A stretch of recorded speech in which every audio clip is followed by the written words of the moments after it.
Bonjour à vous tous et bienvenue à la prédication de la parole de Dieu. Bienvenue à un retour sur l'enseignement des Écritures qui est utile pour chacun de nous. Et en particulier ce matin concernant notre relation avec Christ et cette grande question, qui est Jésus? Qui est Jésus? Qui est Jésus-Christ? Qui est-il pour moi personnellement? Qu'est-ce que je crois concernant sa personne, son œuvre et son rôle dans ma vie de tous les jours? Qui est Jésus dans mon cœur? Qui est-il dans ma marche chrétienne? Et comment influence-t-il ma marche avec Dieu? Un auteur nous rappelle, comment voyez-vous Jésus? En tant qu'un grand réformateur ou en tant que sauveur? La manière dont nous percevons sa personne et son œuvre détermine la totalité de notre vie sur terre. Puis ça, c'est vrai si on lui permet d'affecter tous les aspects de notre vie, puis on lui donne cet honneur-là dans notre vie, notre paix, notre force, notre joie. Et par conséquent, assure notre espérance pour la vie à venir, la vie dans le prochain monde. Et c'est une question qui fait toute la différence dans notre vie ici-bas et dans celle qui est à venir. Et c'est pourquoi ce matin, on veut considérer ensemble la vraie identité de Jésus. Selon les Écritures, d'après la parole de Dieu, d'après ce livre extraordinaire qui affirme dire la vérité et qui s'exprime régulièrement sur cette question-là de qui est Jésus, quelle est sa vraie identité. J'aimerais qu'on examine ce matin un des passages bibliques qui décrit cette véritable identité de Jésus. Cherchons ensemble l'Épître aux Hébreux au chapitre 1. L'Épître aux Hébreux au chapitre 1. À partir du verset 1. Hébreux chapitre 1 au verset 1. On nous dit, après avoir autrefois, de plusieurs reprises et de plusieurs manières, parlé à nos pères par les prophètes, Dieu dans ces derniers temps. N'oubliez pas, les derniers temps dans les Écritures, ça commence avec la première venue de Jésus jusqu'à la seconde venue de Jésus. On appelle ça les derniers temps. Donc, on nous parle de l'œuvre de Jésus et de son message. Mais Dieu, dans ces derniers temps, nous a parlé par le Fils, par Jésus lui-même. Il a établi héritier de toutes choses. Par lui, il a aussi créé l'univers. Le Fils est le reflet de sa gloire et l'empreinte de sa personne. Et il soutient toutes choses par sa parole puissante. Il a fait la purification des péchés et s'est assis à la droite de la majesté divine dans les lieux très hauts. Verset 4. Il est devenu d'autant supérieur aux anges qu'il a hérité d'un nom plus excellent que le leur. Car auquel des anges Dieu a-t-il jamais dit, « Tu es mon Fils, je t'ai engendré aujourd'hui. » Et encore, « Je serai pour lui un Père, et il sera pour moi un Fils. » Et de nouveau, lorsqu'il introduit dans le monde le premier-né, il dit que tous les anges de Dieu l'adorent. Et n'oublions pas que quand les anges parlent de l'adoration, ils disent « Adore Dieu seul. » Adore Dieu seul. Puis là, les anges eux-mêmes, Dieu leur dit que tous les anges de Dieu l'adorent. Verset 7. De plus, il dit des anges. Il fait de ses anges des esprits et de ses serviteurs une flamme de feu. Mais il a dit au Fils, ton trône, ô Dieu, est éternel. Le sceptre de ton règne est un sceptre d'équité. Verset 9, notre verset ce mois-ci. Tu as aimé la justice et tu as haï l'iniquité, la rébellion, la résistance envers ma volonté. C'est pourquoi, ô Dieu, ton Dieu t'a oint d'une huile de joie au-dessus de tes collègues. Et encore, toujours en parlant de Jésus, toi, Seigneur, tu as au commencement fondé la terre, et les cieux sont l'ouvrage de tes mains. Ils périront, mais tu subsistes. Ils vieilliront tous comme un vêtement. Tu les rouleras comme un manteau, ils seront changés.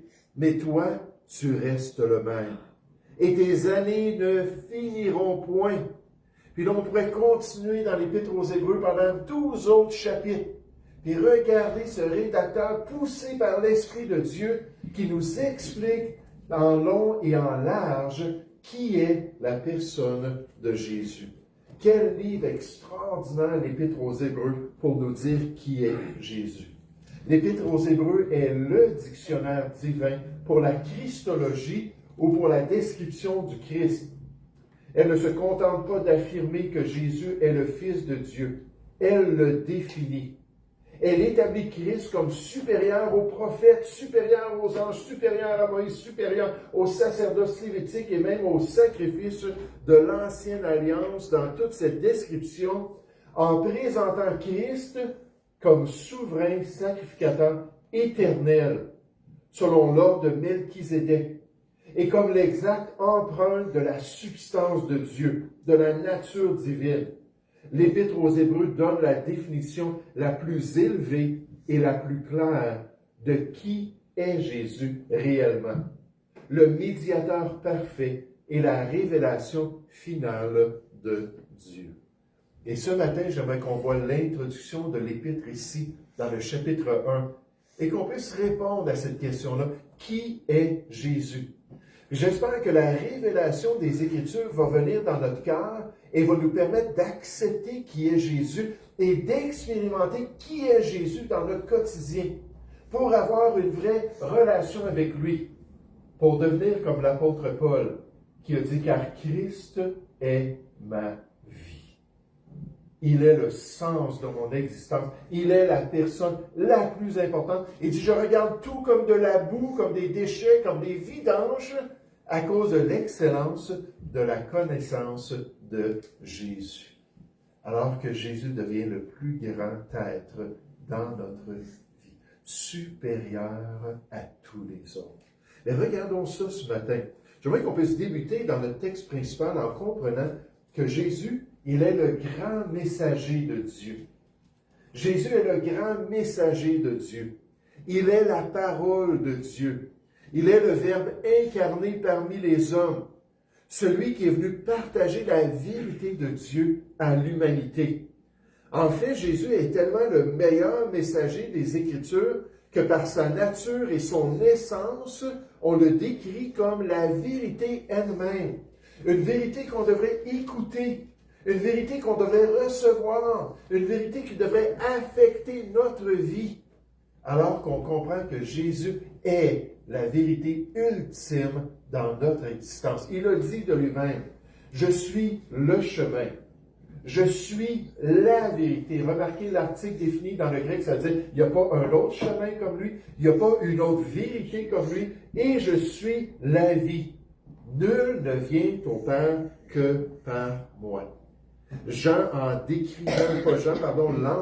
décrivant le Seigneur Jésus nous dit, voici ce que dit le Saint, le véritable. Jésus est véritable. Le véritable. Celui qui a la clé de David. Celui qui ouvre et personne ne fermera. Celui qui ferme et personne n'ouvrira dans sa souveraineté parce qu'il est le véritable. Et alors, les Écritures nous disent, nous savons aussi que le Fils de Dieu est venu et qu'il nous a donné l'intelligence pour connaître le véritable. Et nous sommes dans le véritable, en son Fils Jésus-Christ. En parlant de Jésus, on nous dit, c'est lui qui est le Dieu véritable et la vie éternelle. Moi et le Père, nous sommes un, et le Dieu véritable est un, uni dans la personne du Seigneur Jésus. Regardez dans Hébreux chapitre 1, à partir du verset 1. En pensant à ce rôle-là de Jésus comme le messager de Dieu. Hébreux chapitre 1 au verset 1, on nous dit, « Après avoir autrefois, à plusieurs reprises et de plusieurs manières, l'Épître aux Hébreux s'adresse à des Juifs qui étaient sous la loi autrefois, qui connaissaient l'Ancienne Alliance. Après avoir autrefois, à plusieurs reprises et de plusieurs manières, parlé à nos pères par les prophètes qu'on voit dans l'Ancien Testament, Dieu, dans ces derniers temps, nous a parlé par le Fils. Il nous a parlé par le Fils. Il a établi héritier de toutes choses. Par lui, il a aussi créé l'univers. Est-ce qu'on entend ce matin la voix de Jésus? Est-ce qu'on écoute son message qu'il veut nous partager? Est-ce qu'on accepte la vérité qui sort de sa bouche? Puis en particulier ce matin, alors qu'il frappe à la porte de notre cœur et qu'il nous demande de le laisser entrer, de prendre nos péchés, de nous donner la vie éternelle. À chaque fois que je vais évangéliser, au moins à une personne, des fois c'est à plusieurs personnes, mais alors que je suis en train de partager l'Évangile, je vais arriver sur le cadre de pas. Je veux dire, est-ce que vous entendez? Jésus cogne à la porte de votre cœur. Jésus vous demande d'ouvrir la porte. Il vous demande de le laisser rentrer dans votre vie, de devenir votre sauveur personnel. Qu'est-ce que vous faites de cette demande? Est-ce que vous allez ouvrir la porte? Il ne la défoncera pas. Mais un jour sur cette terre et un jour dans cette vie, il va falloir choisir d'ouvrir la porte parce qu'après ça, c'est l'éternité sans Dieu. Je me souviens de ma sœur Jannick lorsqu'elle était au chevet de mon père qui était en train de mourir du cancer et qui était dans le coma. Puis elle avait décidé de rester là, à son chevet, dans l'espérance qu'il se réveillerait, Jannick qui connaît le Seigneur, qui a expérimenté la nouvelle vie en Jésus-Christ. Puis à un moment donné, mon père a ouvert ses yeux. Puis là, il a regardé autour de lui. Puis là, il a vu Jannick qui s'est vite approchée. Elle dit, papa, elle dit, c'est Jésus la porte. C'est par lui que tu dois rentrer au paradis. Viens donc avec nous. On était 4 dans notre famille proche, puis il y en avait 3 des 4 qui étaient sauvés. Puis elle dit, viens donc avec nous pour qu'on puisse aller au paradis ensemble. Puis nécessairement, encore une fois, je crois que Jésus est en train d'interpeller mon père. Toutes ces années, 25 ans de témoignage auprès de mon père, il l'a interpellé encore à la fin de sa vie. Puis mon père a regardé ma sœur avec un regard fâché. Puis il a hoché la tête en disant non. Puis il a rendu l'âme. Il est décédé, parti dans l'éternité sans Jésus-Christ. Mais Dieu est là, puis Jésus est là, puis il veut avoir notre attention, puis il veut qu'on considère son message, qu'on ouvre notre cœur. C'est tellement important, c'est tellement vital pour nous de pouvoir accepter le message de Jésus. Il a dit, repentez-vous et croyez à la bonne nouvelle.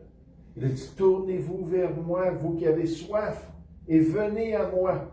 Et la question pour nous, parce que je sais que tous ici, on dit être chrétiens, mais Dieu connaît les cœurs.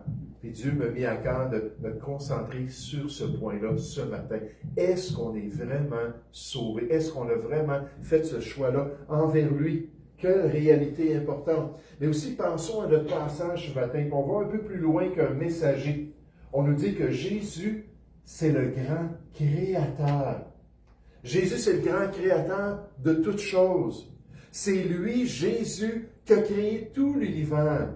C'est lui, Jésus, qui est à l'origine de tout le cosmos, de la terre, des étoiles, et même de l'être humain, de nous-mêmes, de toutes choses. Jean a dit concernant le Seigneur Jésus, toutes choses ont été faites par elle. Là, on parle de la parole dans le contexte, au verset 14 de Jean 1, on nous dit la parole, c'est le Fils de Dieu, c'est Jésus. Donc, toutes choses ont été faites par elle, par Jésus, et rien de ce qui n'a été fait sans elle. Vous savez, quand une maman accouche et donne naissance à un bébé, comme on pense à Sonia en ce moment, avec Daniela, la petite fille, puis là, on peut penser, bon, ben, mon mari et moi, on a une relation, puis là, on a ce fruit-là de notre relation, puis on se réjouit d'un être humain qui rentre dans ce monde. Mais j'aimerais vous dire qu'il n'y en aurait pas de bébé si ce n'était pas de Jésus. Parce que c'est Jésus qui a créé l'univers, c'est Jésus qui a créé la terre et qui a créé la race humaine. Puis quand on a un bébé, je sais que les scientifiques essaient de faire les choses autrement, mais quand on a un bébé, ben c'est parce qu'on remonte dans la généalogie de l'être humain, de l'humanité, jusqu'aux premiers qui ont été créés. Si on a ce privilège d'être là aujourd'hui, si on a ce privilège d'être parents même, et d'avoir cette joie-là d'avoir des enfants, et même d'avoir des petits-enfants. Et là, c'est quand on devient grand-parent, c'est une joie particulière, parce qu'on a le plaisir avec nos petits-enfants, mais on n'a pas la même responsabilité nécessairement. Quelqu'un, un auteur, a dit, les petits-enfants, c'est la grâce de Dieu pour les parents qui ont refusé de tuer leurs enfants. Okay. Des fois, peut-être qu'on a le sentiment qu'on est dépassé, n'est-ce pas, puis que nos enfants, surtout dans l'adolescence, là, nous font arracher nos cheveux, puis on voudrait juste leur faire comprendre les choses. Mais c'est vrai que c'est une bénédiction. Dans les Écritures, Dieu nous dit que c'est une belle bénédiction de Dieu d'avoir des petits-enfants. Mais ce privilège-là nous vient de Jésus-Christ. Paul le dit concernant Jésus-Christ. Il dit, car en lui, Jésus, ont été créées toutes les choses qui sont dans les cieux et sur la terre, les visibles et les invisibles, trônes, dignité, domination, autorité. Tout a été créé par lui et pour lui. C'est Jésus qui est à l'origine de toutes choses. C'est Jésus qui est le grand créateur de toutes choses. Est-ce qu'on accepte ce rôle-là du Seigneur Jésus? Est-ce qu'on accepte que c'est Jésus qui est à l'origine de tout ce qui nous entoure? Est-ce qu'on accepte que celui qu'on célèbre à l'Église chrétienne est le créateur de la nature, le créateur de l'univers, du cosmos, et que c'est lui et non pas la nature, et non pas la matière, dans un processus aléatoire quelconque, qui aurait amené tout ce qu'on voit autour de nous. En d'autres mots, est-ce qu'on accepte de refuser Mère Nature, ou on accepte de donner tout l'honneur à Jésus-Christ lui-même? Est-ce qu'on se détourne de l'erreur humaine dans cette théorie de l'évolution qui rend la gloire à la création plutôt qu'au Créateur? J'aimerais vous dire, je vous encourage à prier pour les jeunes de l'Église, les jeunes qu'on côtoie.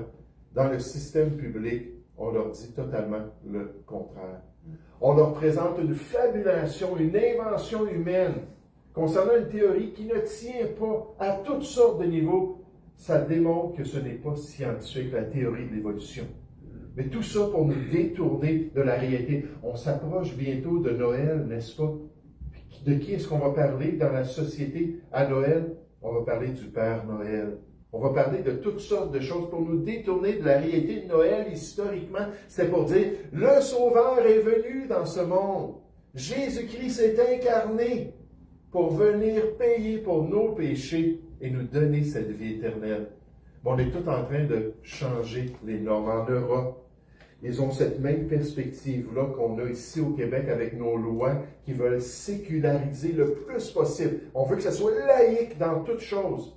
Et en Europe, ils sont en train d'interdire certaines célébrations, certaines fêtes traditionnellement chrétiennes, parce qu'ils disent non, il faut qu'on soit neutre au niveau de la religion. Il faut qu'on soit laïque au niveau de règlements et de lois. Il n'y a pas de neutralité là. Le laïcisme, c'est une religion. C'est une perspective contre la vérité, mais c'est une religion, c'est une foi. Ça aussi, dans lequel on veut nous pousser. Mais est-ce qu'on accepte la vérité? Jésus n'est pas une créature. Il est le Créateur.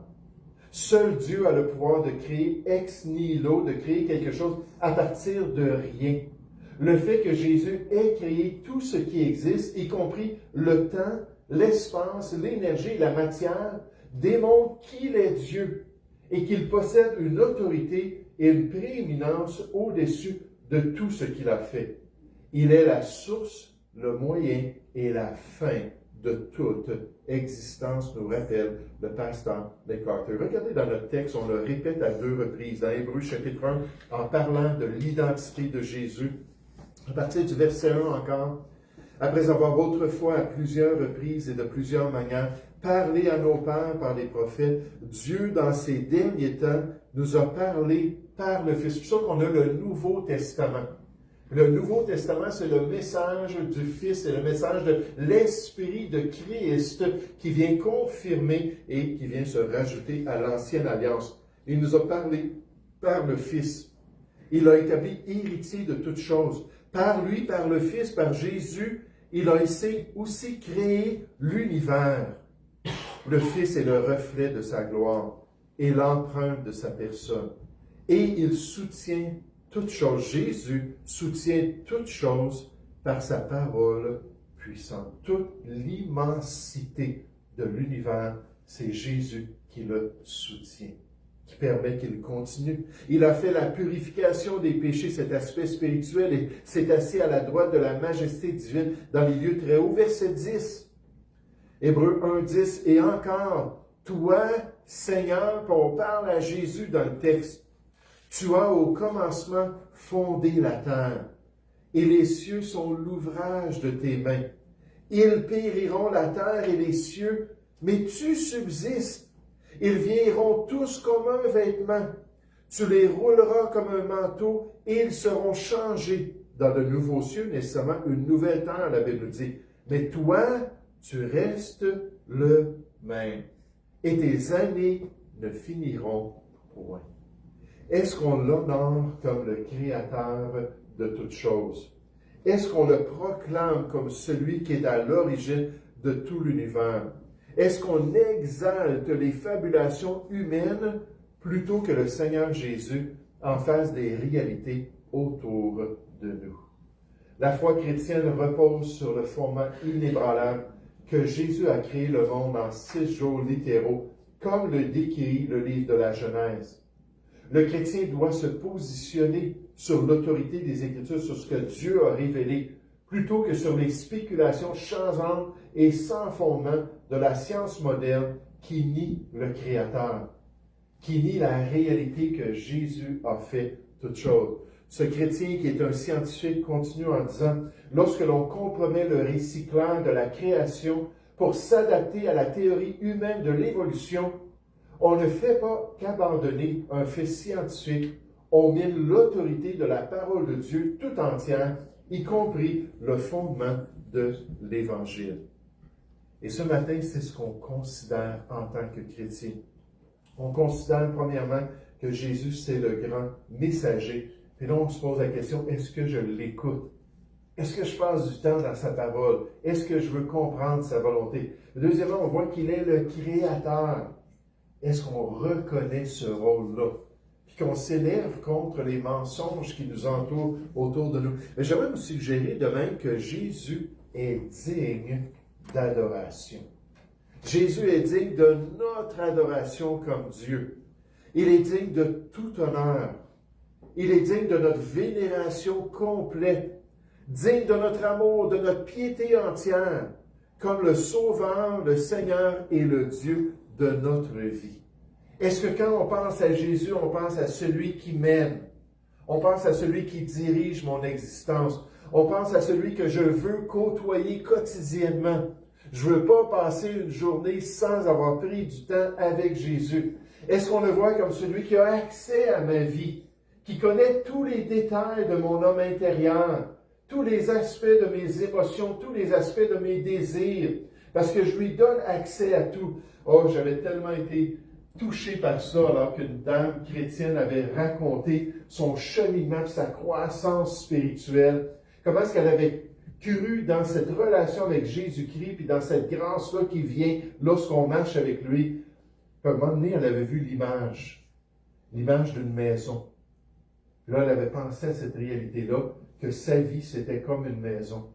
Elle dit, quand j'étais une jeune chrétienne, j'étais toute excitée, puis j'ai ouvert la porte de ma maison à Jésus-Christ, puis j'ai dit, viens Jésus-Christ, puis viens nettoyer ma maison, puis là, j'y avais donné accès dans mon salon, j'avais donné accès dans ma cuisine. Jésus était venu, puis il avait nettoyé les choses les plus évidentes dans ma maison.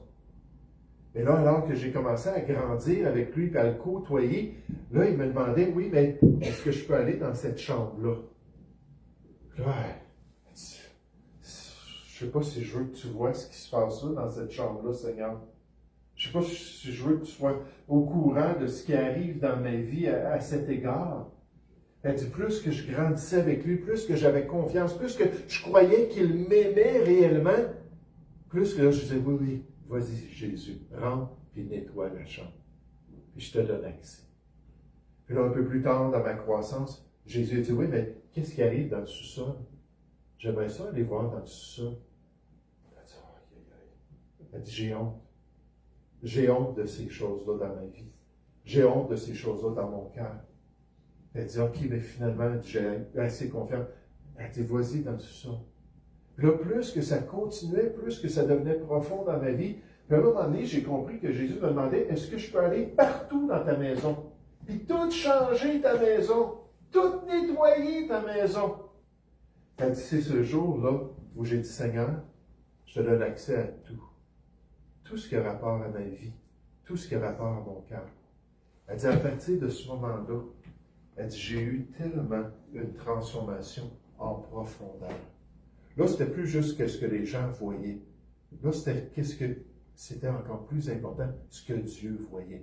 Mon cœur, mes passions, mes idoles, mes désirs. Puis là, le Seigneur pouvait venir progressivement tout nettoyer ma vie. Est-ce qu'on est comme cette dame-là ce matin?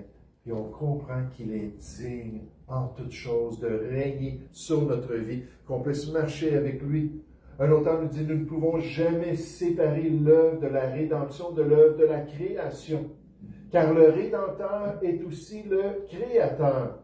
C'est le même Fils éternel qui, au commencement, a fait toutes choses et qui, à la plénitude des temps, est venu nous racheter. Notre adoration de Christ doit donc être double. Nous nous agenouillons devant lui, non seulement parce qu'il nous a sauvés de nos péchés, mais parce qu'il est la raison d'être de l'univers, j'oserais dire la raison d'être de ma vie, de moi aussi. Pourquoi est-ce que je vis et j'accomplis la volonté de Dieu? Hébreux chapitre 1, ce matin, en terminant, à partir du verset 1, après avoir autrefois, à plusieurs reprises, de plusieurs manières, parlé à nos pères par les prophètes, donc on fait un petit peu une récapitulation. Dieu, dans ces derniers temps, nous a parlé par le Fils. Est-ce qu'on écoute le Seigneur Jésus? Il a établi héritier de toutes choses. Par lui, il a aussi créé l'univers. Le Fils est le reflet de sa gloire et l'empreinte de sa personne. Quand on voit Jésus, on voit notre Père céleste. Et il soutient toutes choses par sa parole puissante. Il a fait la purification des péchés et s'est assis à la droite de la majesté divine dans les lieux très hauts. Il est devenu d'autant supérieur aux anges. Peut-être que c'est lui, ses collègues qu'on voit dans notre passage biblique, les anges, les autres créatures, quoique Jésus n'est pas une créature, mais il est devenu d'autant supérieur aux anges qu'il a hérité d'un nom plus excellent que le leur. Car auquel des anges Dieu a-t-il jamais dit, « Tu es mon Fils, je t'ai engendré aujourd'hui. » Et encore, « Je serai pour lui un Père, et il sera pour moi un Fils, le Fils unique de Dieu. » Et de nouveau, lorsqu'il introduit dans le monde le premier-né, il dit que tous les anges de Dieu l'adorent. Que tous les anges de Dieu l'adorent, que le chrétien aussi l'adore de tout son cœur. Il en est digne. Verset 7. De plus, il dit des anges. Il a fait de ces anges des esprits, de ses serviteurs une flamme de feu. Mais il dit au Fils, ton trône, ô Dieu, est éternel. Le sceptre de ton règne est un sceptre d'équité. Tu as aimé la justice et tu as haï l'iniquité. C'est pourquoi, ô Dieu, voyez-vous comment le Père est en train de l'exalter à son égal? C'est pourquoi, ô Dieu, comme c'est triste, n'est-ce pas, que les témoins de Jéhovah ne sont pas capables de comprendre ça, qu'il y a différentes sectes comme ça, puis à chaque fois, les sectes, à chaque fois qu'on les étudie, on s'aperçoit qu'ils attaquent l'identité de Jésus. Si les Mormons viennent chez vous, puis ils disent, on est chrétiens, nous aussi, puis on aimerait ça, parler de Jésus, puis la parole de Dieu, c'est un mensonge. C'est un mensonge. C'est pas ça qu'ils font. Ils vont venir au début, puis ça va avoir l'air d'un, progressivement. Ils vont dire, c'est pas Jésus-Christ, c'est le prophète Joseph Smith qui est important. C'est lui qui a achevé l'œuvre de Dieu. C'est en lui qu'on doit croire. C'est lui qu'on doit suivre dans tout ce qu'il a écrit, dans toutes les instructions qu'il nous a données. Parce qu'après tout, sans Joseph Smith, il n'y a pas d'espérance. On ne peut pas aller dans le troisième ciel et être dans la présence de Dieu. C'est un mensonge. Les témoins de Jéhovah font la même chose. On croit en Jésus, on croit qu'il est mort. Il est mort, puis c'est pour nous qu'il est mort. Mais dans le fond, une fois qu'on comprend un peu plus, on s'aperçoit que c'est un autre Jésus. C'est pas le Dieu créateur. C'est pas celui qui est à l'origine de toutes choses. Mais notre verset 9 nous dit, tu as aimé la justice, tu as haï l'iniquité. C'est pourquoi, ô Dieu, ton Dieu t'a oint d'une huile de joie au-dessus de tes collègues. Et encore, toi, Seigneur, tu as au commencement fondé la terre, et les cieux sont l'ouvrage de tes mains. Ils périront, puis juste en passant après la malédiction, après le péché de l'homme, il y a cette loi de la thermodynamique qui est agissante depuis la malédiction et qui fait que la création est en train de se désagréger. Puis ultimement, Dieu va dire, OK, c'est assez. Il va prendre les cieux puis la terre, puis on voit que c'est Jésus qui va le faire même. Il va s'en débarrasser. Puis il va créer des nouveaux cieux et une nouvelle terre. Vous savez, il y a des pasteurs qui enseignent que ce n'est pas vrai. Qu'il n'y en aura pas de nouveaux cieux, il n'y en aura pas de nouvelle terre. Puis comme c'est triste, c'est tellement clair dans les Écritures. Ici, c'est clair aussi. Verset 10. Toi, Seigneur, tu as au commencement fondé la terre et les cieux sont l'ouvrage de tes mains. Ils périront, mais tu subsistes. Ils vieilliront tous comme un vêtement, un vieux manteau qui n'est plus bon à rien, une vieille tunique. Tu les rouleras comme un manteau, et ils seront changés. Mais toi, tu restes le même, et tes années ne finiront point. Parce qu'il est le Dieu éternel, digne de nos louanges, digne de notre adoration. Par sa parole, Dieu a créé tout l'univers par son pouvoir, la terre et le ciel étoilé. Je m'émerveille et lui rends gloire. Quand j'entends les oiseaux chanter, dès le matin jusque le soir, mon âme ne peut que le louer, et dans mon cœur fleurit l'espoir. Ma nature est si bien dessinée, un tableau pour nous émouvoir. Personne ne pourra égaler ni sa parole, ni son pouvoir. Par lui, la vie a triomphé, la lumière a percé le noir, et ce grand vide, il l'a comblé, nous arrachant au désespoir. En Jésus, il m'a recréé. Je vis une belle histoire. Tous mes péchés sont effacés. Désormais, pour moi, la victoire. Alors que je me tourne vers le Seigneur Jésus. Lorsqu'on est prêt à l'adorer, lorsqu'on est prêt à le reconnaître comme notre Sauveur, lorsqu'on est prêt à l'exalter comme le Seigneur de notre vie, de notre cœur, et la question pour nous ce matin, c'est est-ce que c'est le cas? Est-ce qu'on donne ce rôle à Jésus? Comme Christ est digne de notre adoration, non seulement parce qu'il est le Sauveur qui a racheté notre âme au prix de son propre sang, mais parce qu'il est l'objet de la louange céleste, le Fils éternel qui, seul, a la pleine stature de Dieu, comme il est digne, car il est l'alpha et l'oméga. Oh, soyons de ceux et de celles qui vont lui rendre toute la gloire. Je vais juste vous annoncer qu'au mois de janvier, mon épouse et moi, on va partir pour le Mexique. On va s'en aller au Mexique. Mon fils Christian habite là-bas. Puis je pense que c'est vraiment le temps pour nous d'aller le visiter. Il a besoin qu'on soit là. Puis on a déterminé ça. C'est un cadeau encore qui nous est fait par mon gendre, Michael et Mélanie. C'est eux qui vont payer notre voyage. On n'avait pas les finances pour un tel voyage, donc ils vont payer ça. Et pendant que je vais être parti, je vais manquer un dimanche. Je pense que c'est le 11 janvier. Ce 11 janvier-là, j'ai eu la confirmation hier, on va avoir un créationniste ou un scientifique chrétien qui va venir ici parler sur l'œuvre de la création de Dieu.